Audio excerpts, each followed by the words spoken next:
तो सृष्टि में मनुष्य ही रहते हैं, और जलमयी कोई सृष्टि थोड़े ही कहेंगे।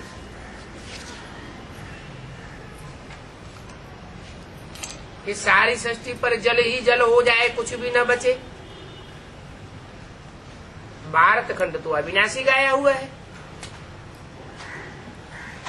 अगर सारी ही सृष्टि जलमयी हो जाए फिर तो भारत खंड भी न बचे। भारत बचता है और दूसरे धर्मखंड वो सब खलास हो जाते हैं। क्यों? बाप आया है भारत में। बाप आया हुआ है तो सबको बचा लेना। सब धर्मखंडों को नहीं बचाता। भारत खंड बचता है। क्यों बचता है? क्योंकि आदि से लेकर के अंत तक कोई न कोई आत्मा ऐसी है पवित्रता की पावर से भारत की अखंडता को कायम रखती। अपवित्र आत्माएं भी हैं इस दुनिया में और पवित्र आत्माएं भी। कोई आत्मा ऐसी पवित्र पार्ट बजाने वाली है कि आदि से लेकर के अंत तक विविचार में नहीं आती। ऐसे नहीं कि पतित नहीं बनती है, पतित तो बनती है, लेकिन खासियत क्या है? और आत्माओं के मुकाबले उस आत्मा में क्या खासियत होगी? एक पति सदा धर्म। हाँ, एक के साथ पतित बनती है। पतित तो बनना है, ये कायदा है। क्या कोई भी आत्मा जो पावन है ऐसे नहीं सदैव पावन बनी रहेगी। आत्मा है तो जन्म मरण के चक्र में आएगी। जन्म मरण के चक्र में आएगी माने देह धारण करेगी। देह धारण करेगी माने देह का संग का रंग लगेगा।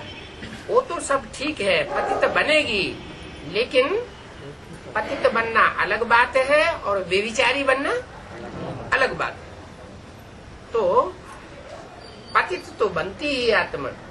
आत्मा जैसे जैसे शरीर के देह के सुख भोगेगी तो नीचे गिरेगी। सुख भोगने से आत्मा की शक्ति क्षीण होती है, लेकिन एक क्षीणता ऐसी है कि तीव्र गति से क्षीणता होती है। जैसे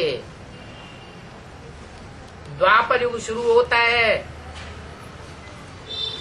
तो कोई आत्मा ऐसी है जो द्वापर युग शुरू होते ही अति पतित बन जाती है और उसमें दूसरे धर्म की आत्माएं प्रवेश कर जाती है। जैसे कहते हैं ना, भय का भूत होता है, तो जिसके अंदर कमजोरी आती है उसी में भूतों का प्रवेश होता है। कमजोरी न हो तो भूत प्रवेश नहीं करेगा, भय नहीं आवेगा। तो द्वापर युग के आदि से ही ऐसी कौन सी आत्माएं हैं?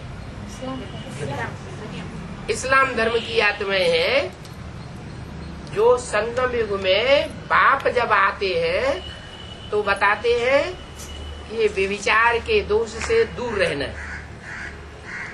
क्या कोई का संग का रंग नहीं लेना, एक बाप को याद करना है।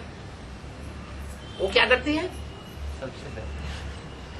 वो एक बाप को याद तो करती है, विकारों को तो स्थूल रूप में छोड़ती है, लेकिन फिर दृष्टि का विकार नहीं छोड़ पाती। दृष्टि से बेविचारी बन पड़ती है। तो संगम युग में ही अगर दृष्टि से बेविचारी बन पड़ी तो उनका फाउंडेशन स्वर्ग का कैसा पड़ेगा? तीव्र गति से नीचे गिरने का पड़ेगा या स्थायी रहेंगी?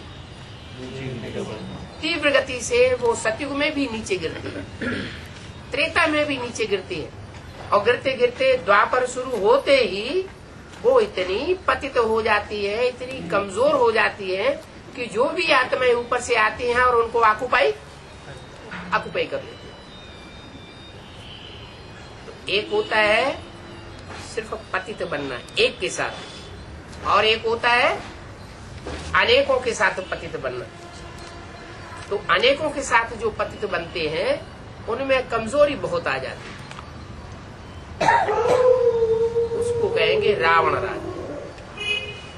ऐसे नहीं,